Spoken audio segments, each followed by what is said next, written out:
Bismillahirrahmanirrahim. Bonjour tout le monde. Donc en premier lieu, j'aimerais bien en remercier en votre nom tous les enseignants et le staff administratif de notre faculté polydisciplinaire Bni Mellal d'avoir pris l'initiative pour développer ce processus de formation à distance. Chères étudiantes, chers étudiants, bien sûr, on compte beaucoup sur vous pour réussir cette année.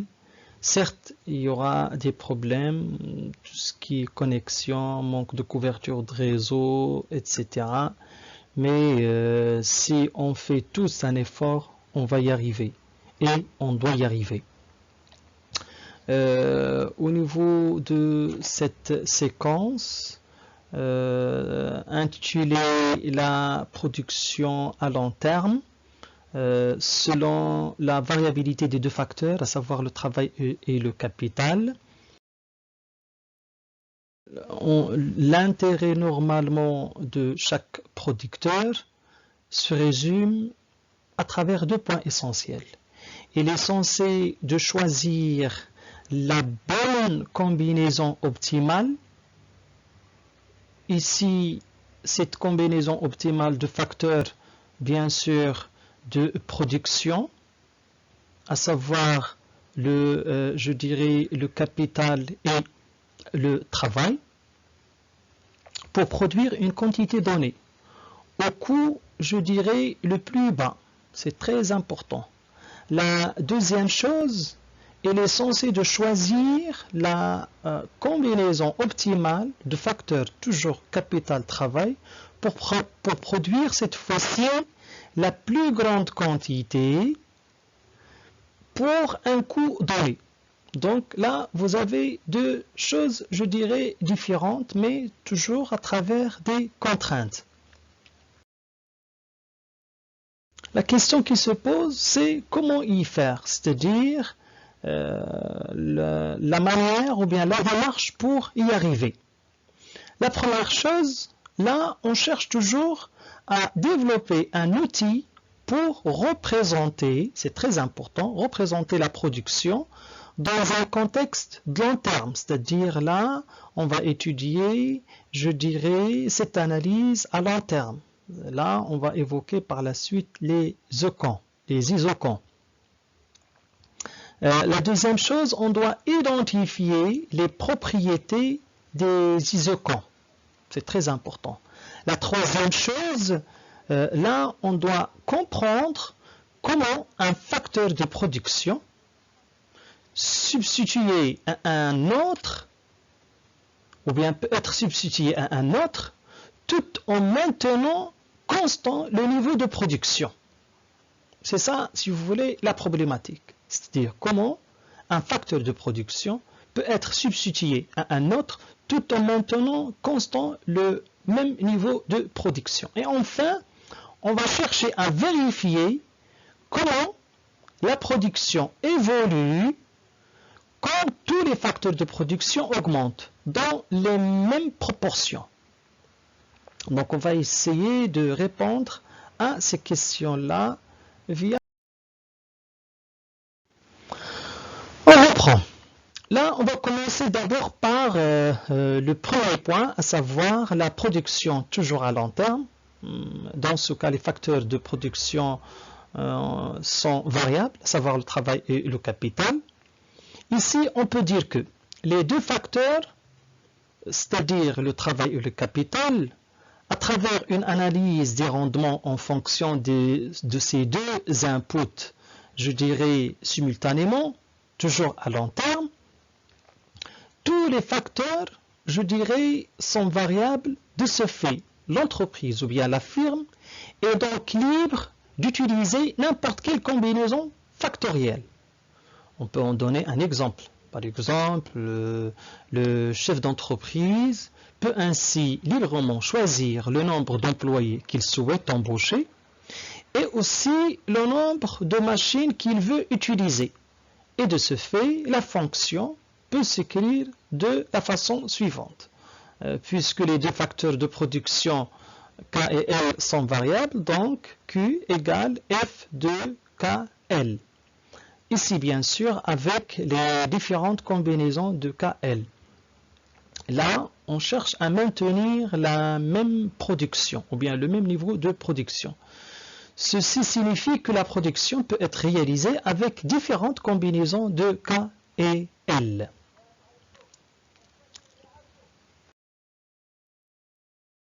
Voilà. C'est quoi les isocants? Comme on suppose que l'output est obtenu par la combinaison de deux inputs, c'est-à-dire toujours le travail et le capital, on peut envisager l'existence d'une certaine substituabilité entre ces inputs. Cette substituabilité entre les inputs peut être représentée par les courbes isoproduits ou isocants. Là, on va revenir à cet isocant. Qu'est-ce que ça signifie? Vous avez iso, ça signifie égalité. Quant, ça signifie quantité. Ça veut dire même quantité. Et graphiquement, normalement, une courbe isoproduit, si l'on joint toutes les combinaisons qui correspondent à un même niveau de production, on obtient ce qu'on appelle la courbe isoproduit.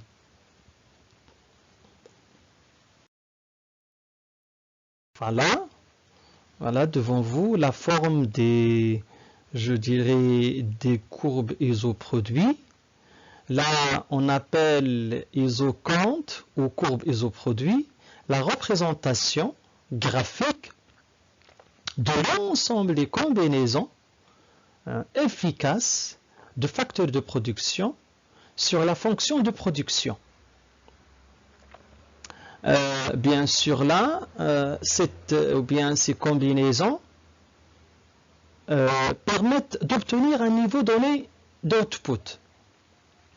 Cette fonction aussi, elle décrit la substituabilité qui peut exister entre deux inputs pour la production d'une quantité donnée d'output. Elles font ressortir la flexibilité des entreprises dans leur choix des facteurs de production. Donc on peut dire aussi que l'isocant joue par rapport à la fonction de production le même rôle que les courbes d'indifférence par rapport à une fonction d'utilité. C'est ce que vous avez étudié en S1. Dans le cas le plus général où existe une certaine substituabilité entre les deux, je dirais, facteurs de production considérés, la forme de l'isocant, elle change.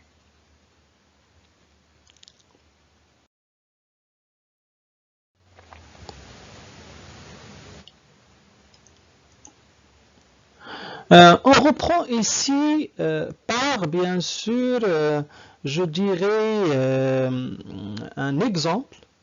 Vous avez un producteur qui utilise deux facteurs de production, à savoir X et Y. Là, on cherche à produire une quantité constante qui est égale à 100 mètres. Vous avez les combinaisons. Vous avez un facteur de X, 14 unités de Y, nous donne 100 unités.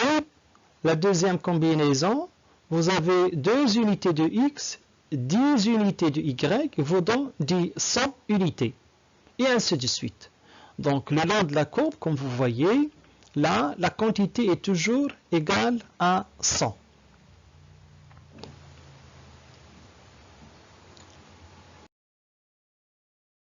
L'explication, ou bien l'interprétation, ici. Une, je dirais, isocant associée au niveau de la production, ici la quantité, l'ensemble des combinaisons de facteurs conduisant à ce même niveau de production.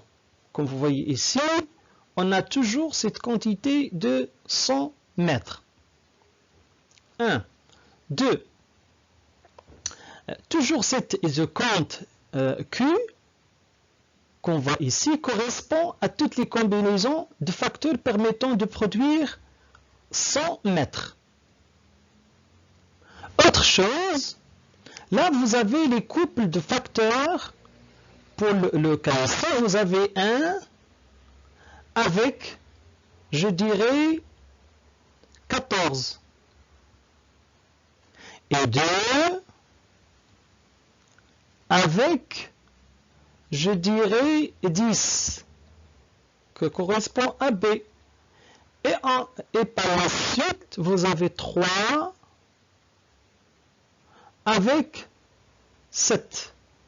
Donc ces couples-là, je dirais, les couples 1, 14, 2, 10 et 3, 7, bien sûr, appartiennent à la même isocompte, c'est-à-dire celle qui donne la quantité qui est égale à 100. Donc, en allant vers le bas, ici, on constate qu'en se déplaçant, on substitue du travail au capital de telle manière que la production reste la même.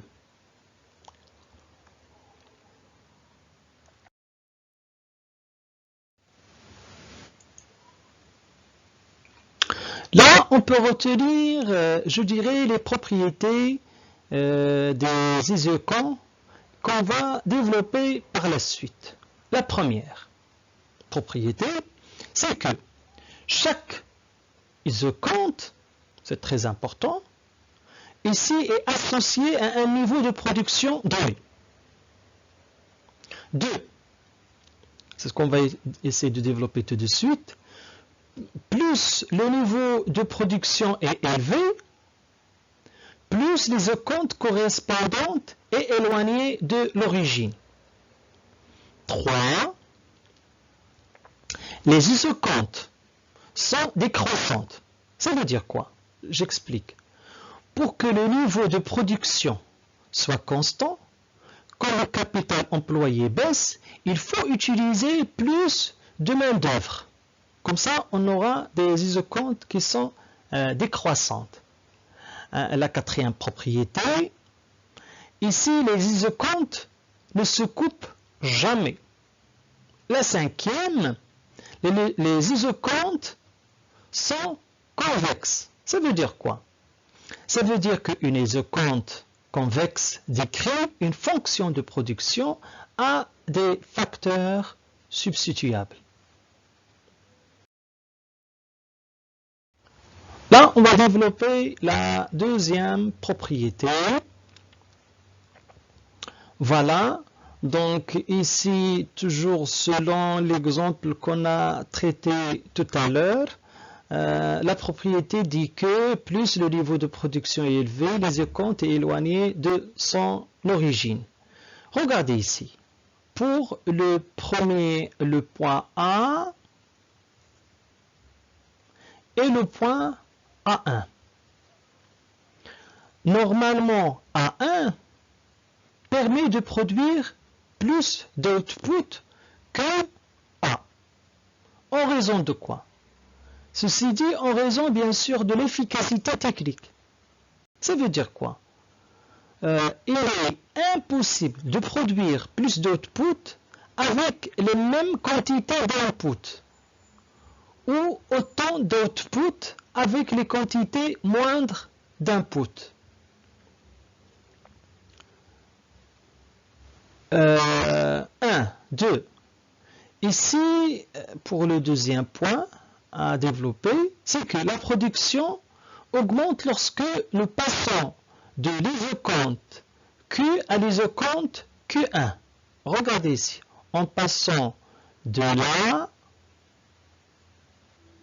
vers ce point-là, là, normalement, la production augmente lorsque nous passons de l'isocompte Q vers Q1 et bien sûr de Q1 vers Q2. Là, on peut remarquer une chose, c'est que la forme des isocomptes dépend de la relation qui existe entre les facteurs de production. Bien sûr, ici, soit la substituabilité, soit la complémentarité. On va y revenir pour pour ce qui est de ce deuxième concept. Et enfin, on peut dire que l'ensemble des isocomptes définit la carte des isocomptes de la fonction de production. Donc là, vous avez une carte globale, je dirais, des isocomptes de la fonction de production.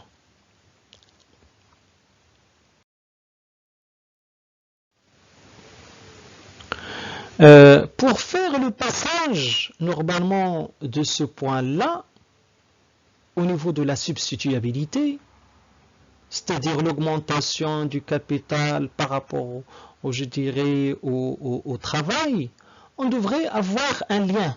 Ou bien là, on cherche à faire un passage entre, je dirais, cette courbe et un paramètre qui va nous faciliter le traitement et aussi le raisonnement. Regardez ici. Ici, vous avez normalement, nous savons qu'il faut augmenter le capital, ok? Si elle diminue, c'est-à-dire le travail, pour maintenir une production constante. Oui ou non? Là, on doit se poser la question suivante. Si le nombre de travailleurs diminue d'une unité, combien d'unités de cas faut-il ajouter pour maintenir le niveau de production constant? Ça, une question. Donc, qu'est-ce qu'on cherche en réalité?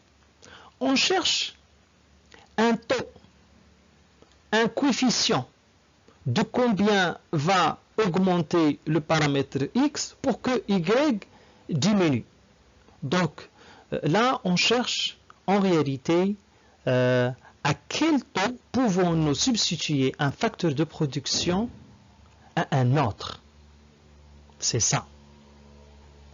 En d'autres termes, à quel taux pouvons-nous substituer un facteur de production à un autre? La solution n'est d'autre que le taux marginal de substitution technique. C'est ce qu'on va essayer d'étudier pour la deuxième séquence. Voilà, je vous laisse le soin pour faire ce QCM pour la séance prochaine. Et merci de votre attention.